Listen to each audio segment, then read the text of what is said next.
With every speech that you've presented so far this semester, one of the things that's been a common strategy for winning your audience and gaining their attention is the idea of story. Humans are wired to respond to story.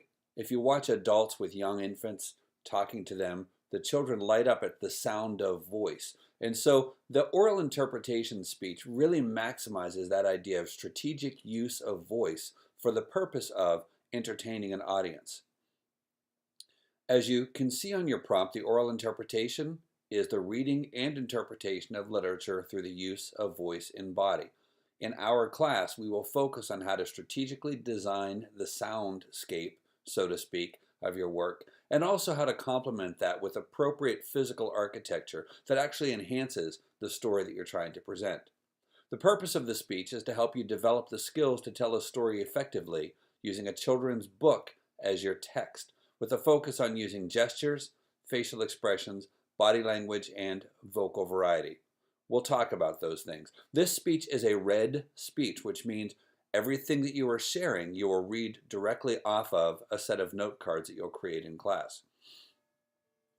In deciding what story you want to use, I would recommend a couple of things. First of all, think back to your own childhood and think back to the stories that were important to you. One of my favorites was Stop That Ball. I still have a copy of it. Another one was 10 Apples Up on Top, and I still have a copy of that. The one thing you want to be careful as you're selecting your book, is to make sure it has a plot. It's got to be a story, which means you're not going to turn a page and go, yellow block, red ball. It's not that kind of thing. It's a story. Make sure that your book has a dialogue that features characters with distinct voices. For those of you who just need that extra bit of clarification, a dialogue means that multiple characters are speaking. One of the greatest frustrations that students have had is when they get halfway through the process and all of a sudden acknowledge, this doesn't really have dialogue, but can I just change the voices? It has to have dialogue, multiple characters speaking. This is the place where you've got that knock on the door, little pig, let me come in. And a pig responds, not with the hair of my chinny chin chin. Then I'll huff and I'll puff and I'll blow your house down. That's what's happening. Make sure that you do not choose a book that rhymes or a Dr. Seuss book, which is a book that rhymes, and do not use any series books. So Arthur, the Berenstain Bears, any of the books that are series books, we're not going to use those. If you're not sure about which book to choose a few and bring them in, and we'll take a look at them together. The target time for this speech is 7.5 minutes, and your speech could go from 5 to 10 minutes in length. That's a lot of time.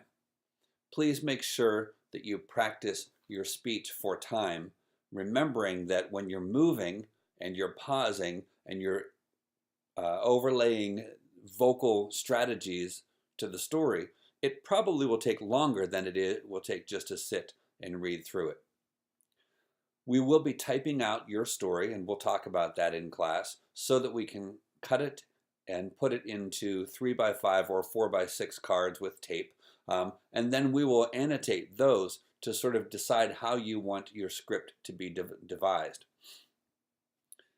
As we're practicing, we'll talk about vocal strategies like pauses, how to emphasize certain sounds, how to develop character voice, when gestures are appropriate, how to do gestures that are more than just motions, and so forth.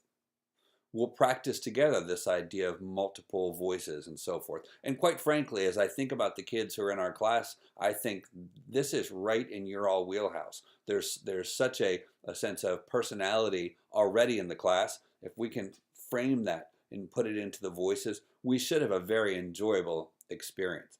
Of course, with this piece, we want to practice a lot. Yes, it's a read speech, but you know that if you're just reading and you're trying to present, then you really impede your effectiveness on your audience. So while you have the text in front of you, the goal should be to practice it so many times that you really feel very fluent, and the cards end up being more of a guide than anything else. You will be moving around, and we'll be talking in our class about what I refer to as the rules of three, developing 3 physical levels, developing 3 angles of your body, and also 3 physical places on the performance space. It just adds to the interest for your audience. You will be assessed in this piece on things like vocal variety, facial expression, body language, and gestures. If you're interested in knowing more about how oral interp works, you might want to get on YouTube and look it up. It's actually a competitive public speaking art. And when you see some of the performances that people do, I think you'll find that it's really interesting. For now, start thinking about what book or books you might choose from to present to class.